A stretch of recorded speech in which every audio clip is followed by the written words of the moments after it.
1850s. Howl for the way the fabled land of the free has turned its back on what made it free and is pursuing phantoms that lead to decline and ruin. Howl for how America has come to be what the world sees today, a world superpower still, wealthy, prosperous, and powerful, but unrecognizable in terms of the ideals of its past, and stumbling leaderless from one blunder to another. Howl for the way America is blindly ignoring its day of reckoning and opting for its own decline, careless about what it would take to avert it. Howl for the way a society fostering so much hate between its citizens appears to be yearning for its own destruction. Have Americans forgotten their great why?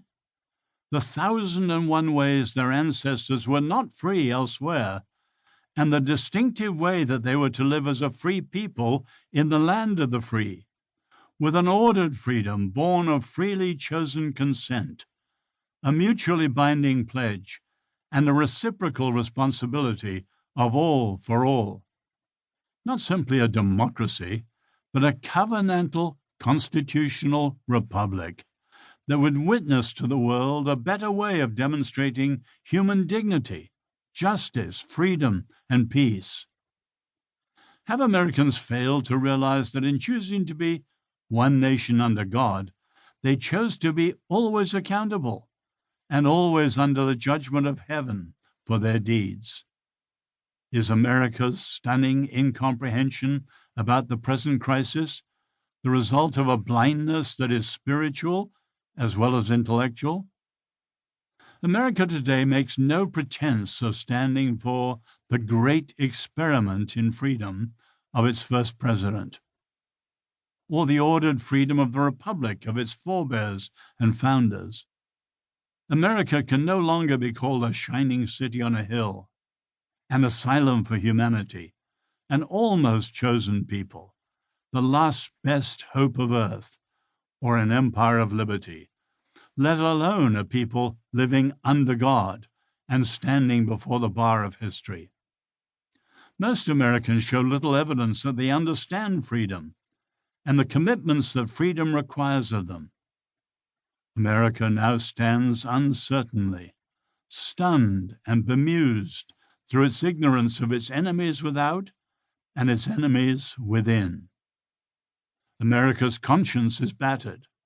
America's public life is torn between the guilt of a sullied past, the pull of a power-hungry establishment oligarchy, and the countering pull of a radical left-wing revolution that has never worked anywhere or at any time, and that has always ended in failure and oppression.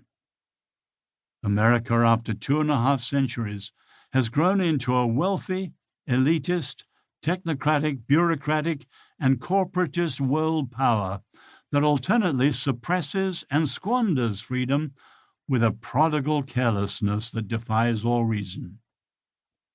And despite all this, still seems largely unaware of the deadliest peril it faces. Is this how you Americans repay your ancestors? Or is this heaven's judgment for all the sins and cynicism through which you have flouted or fallen short of your ideals over the years? Is this how you follow the intrepid men and women who braved the ocean in search of freedom?